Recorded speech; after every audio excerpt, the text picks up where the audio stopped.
Some of the most remarkable people in this world don't appear on movie screens or in sports arenas.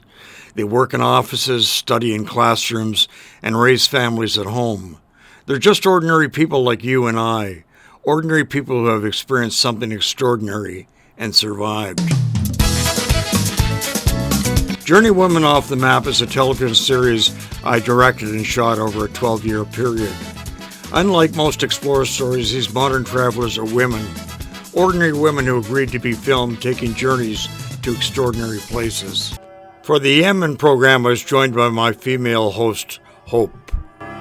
My journey begins in Sana'a, the capital city of Yemen. Thank you. There seem to be many different kinds of people in Yemen, but all the ones we met were very kind to us and friendly. May I take his picture? And your picture? And your picture? With a picture? All right. Okay. I have to be back a little bit. Oh, very good. Thank you.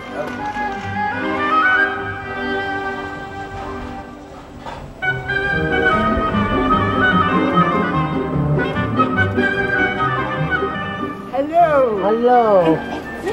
يمني هذا مصر يمني. You're Yemen. Hope was becoming tired with my numerous directions. May I borrow it to cut his head off? مشى؟ Yeah. Every man has a dagger strapped to his chest. Yes.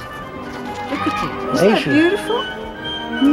Very nice. They're not ones that are meant to kill people, but they're very decorative and beautiful. Very good. Yes. Okay. My guide Farrell was excellent. He had been in America, so that's how he could speak English so well. He helped in every way and explained everything that we saw. One day he took me to the market to buy some quart. Quart is a plant that grows very well in Yemen. It's some leaves that you chew and it makes you feel pretty good. I didn't want to try it myself, but I thought I'd go with Fadl to see how it's bought. It's green leaves on the tops of twigs. It's grown very easily, apparently, much easier than coffee, and it's very popular.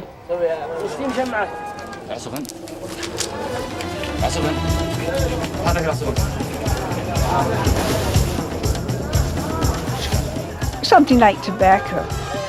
I didn't try it, but apparently it gives you a high.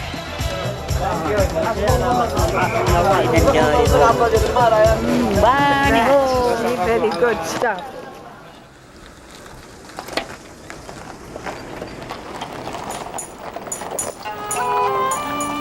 Next day, Fadl took me to see a village dating from the Middle Ages. The ancient buildings have started to crumble with the years, and now the village is semi-deserted.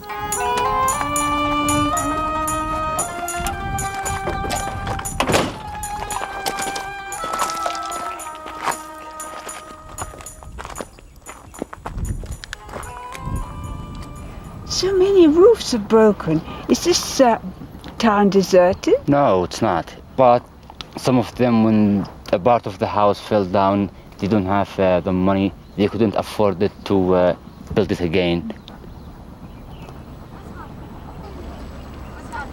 And they're doing the washing down there, do you see? Yeah. Yeah. And spreading their clothes out to dry. You can see the architecture and type of buildings here. It used to be a place where the Jewish people lives here. Also, they used to make the jewelry, the silver, in this place.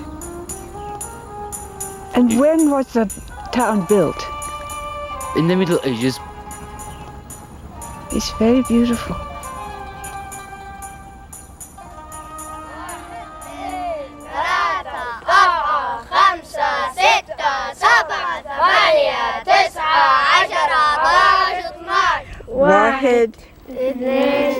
I thought I should at least know how to count in Arabic.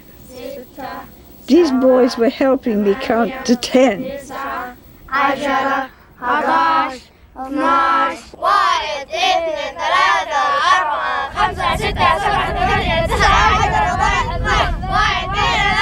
1 2 3 4 5 6 7 8 9 My God, too much.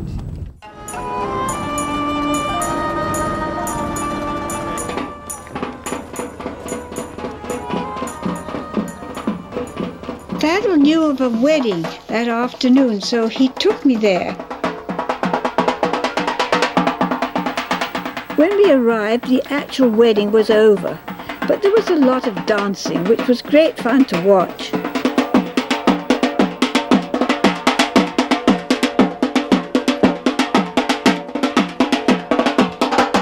They were beautiful dancers, and one of them was only 5 years old. He was very good.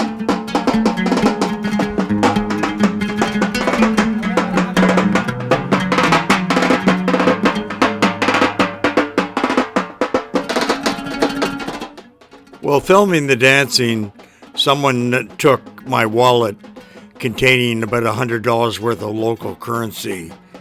It just reminded me that no matter where you are, you have to be vigilant.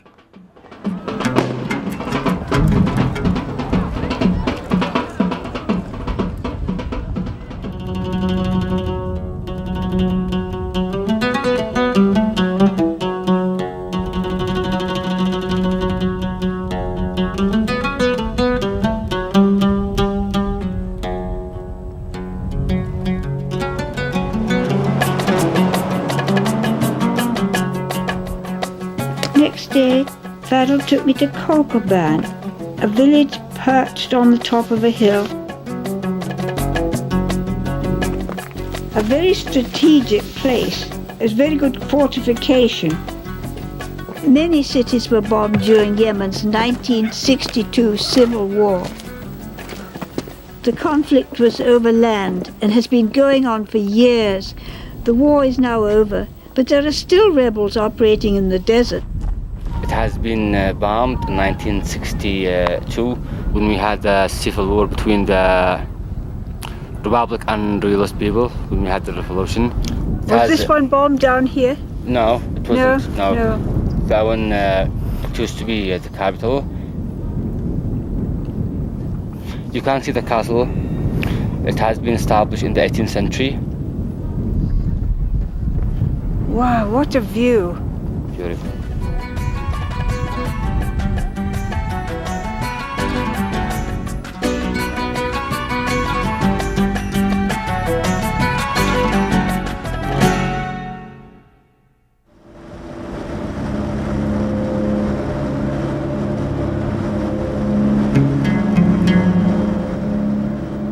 We wanted to go across the desert to Marib. And when tourists wanted to go across the desert, they liked them to all go together, and then they were led by an armed guard with big guns. The trouble with the Bedouin tribes, they've always been a free, nomadic people, and they don't like to be told that you can't go to certain places because they're owned by other people.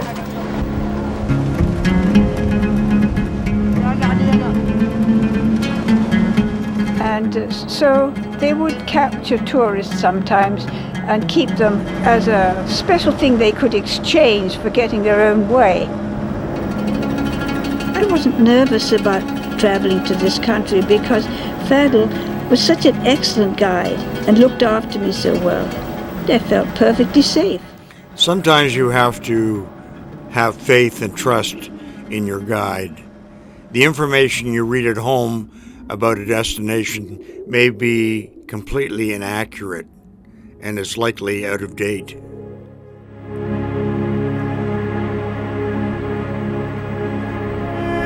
In Marib, I was taken to a famous archaeological site. 8 enormous pillars.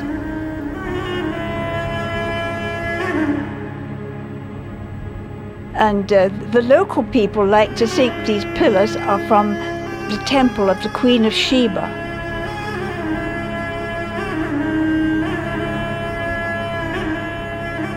Although Archaeologists say that no, they were built a bit later.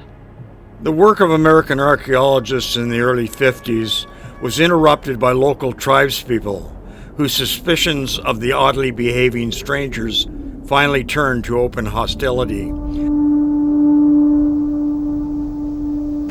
Then I went to Old Merib, very ancient town, but now in ruins.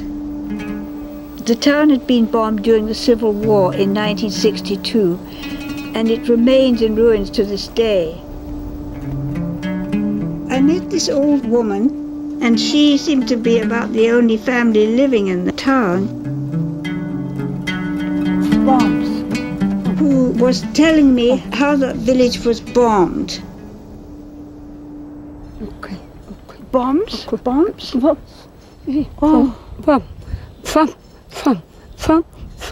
fam. You here? You were here? Oh my goodness. Yeah, bum, bum, bum, bum, bum, bum. Oh.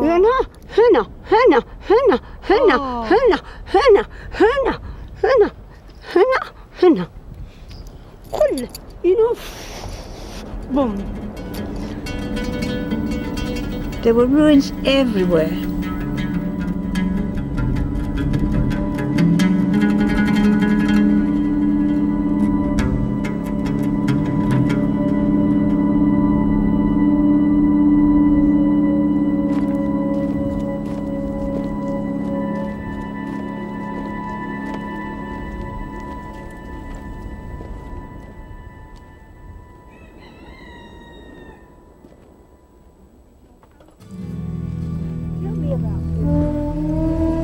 Then Fadl took me to the old dam. This was an amazing feat of engineering. And this wall is 2,500 years old. Yes, it is. And it used to support a place called Wadi Uzaina. It's considered the first dam in the world. I don't know who built the old dam, but I know in Queen of Sheba's time, hundreds of people lived there doing agriculture. Because they had enough water. It was a little canals right canals. here. Yeah, and also agriculture. And it enabled the surrounding hills to be covered with vegetation and to grow crops and have a prosperous town there.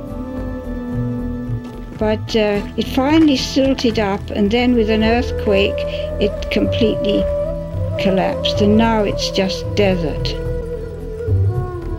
And they're building a new dam. So this was all water? Yeah. And for how many kilometers far out? About 12 square kilometers. 12 square kilometers. Yeah.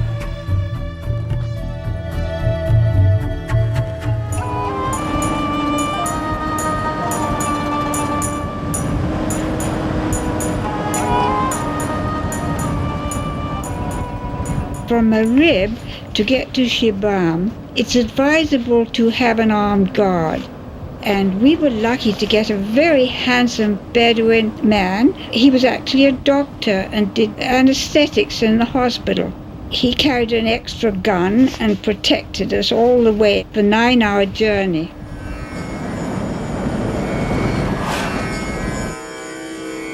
Groups had crossed this desert for centuries. And that, of course, was a trade route.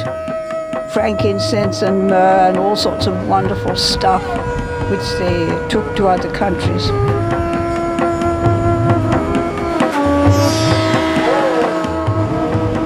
It must have been a very tiresome journey to have gone on a camel, like they had done for centuries.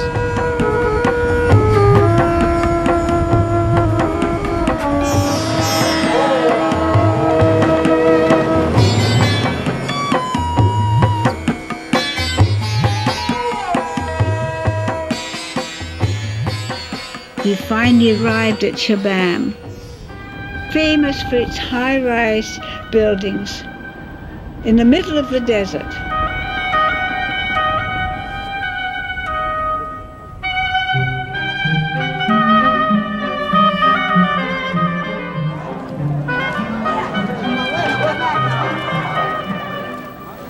enjoyed walking through the streets of Shibam. It was lovely and shady.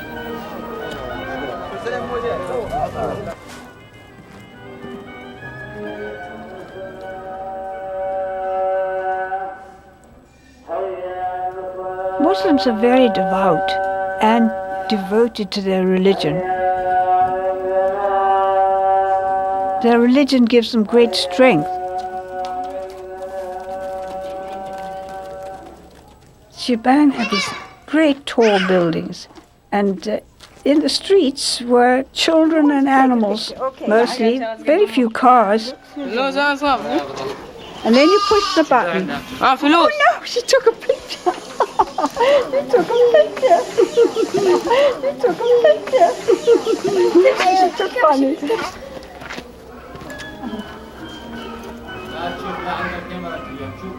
What was your name? Basima? What was it? Basima?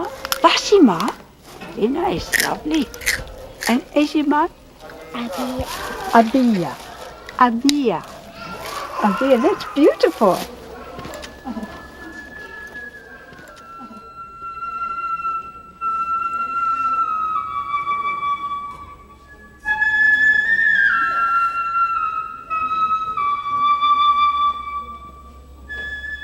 And these enormous tall buildings, some of them 8 stories high, were built centuries ago.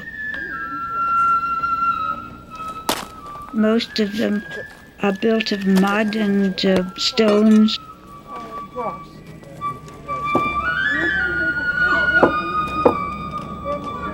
They say that Shibam is the Manhattan of the desert because of its tall buildings.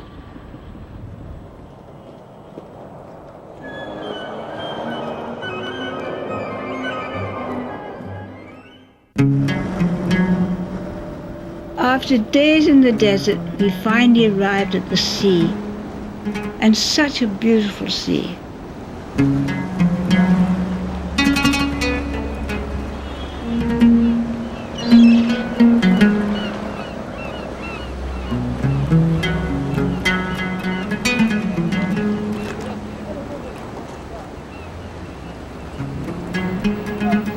The town of Makala was mostly rebuilt, but I couldn't keep my eyes off the sea.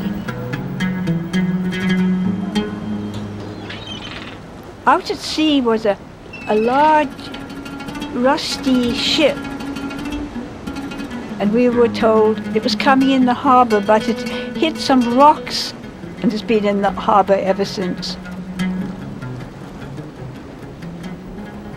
And Farrell found a fisherman who took us out to see the boat.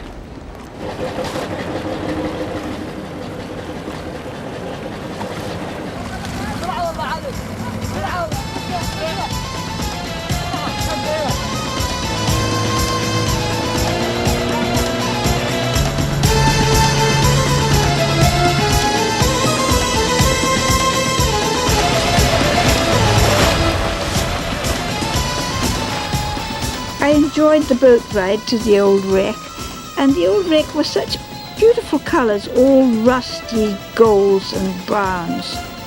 It was very interesting.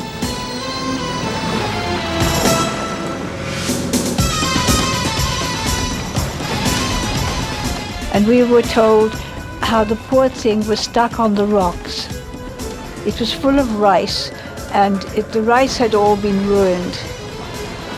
And the owner went bankrupt and couldn't fetch the boat, so it just rotted.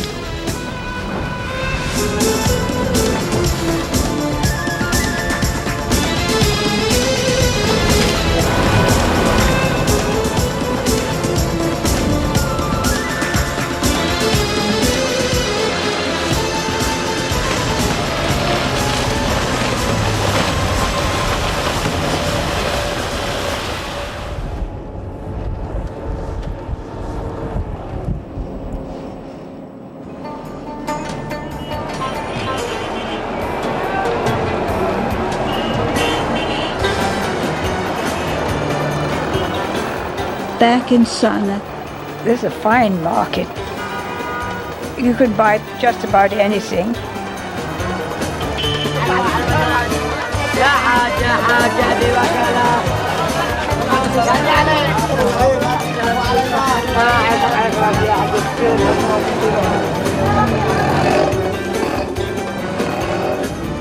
Jewelry stores have all kinds of fascinating jewelry, quite different from what you're used to seeing. And so I felt I should get a couple of necklaces.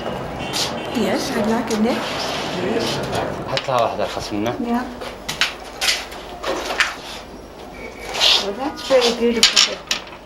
How much is it? This is 60. I think it's too expensive. Can you find me a cheaper one? Yeah. Well, that's very nice. Beautiful. Yes, I It's like about that. $20. How about that one? ايش هذا؟ It's very beautiful, isn't it? Beautifully made. That's a very nice one. Yeah. It's about $30. I think I'll buy this one. Yeah, lovely.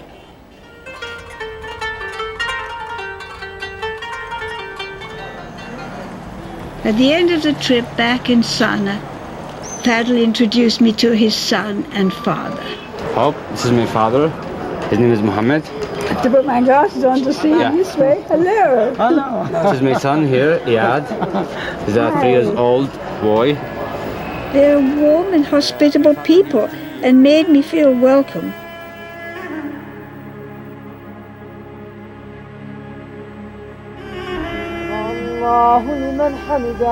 Well, Yemen is a very ancient country and it has the most incredible long history. It had a tremendous civilization long before Christ was born. It was a great experience to see how these people lived. After 10 days in this remarkable country, it was time to return home.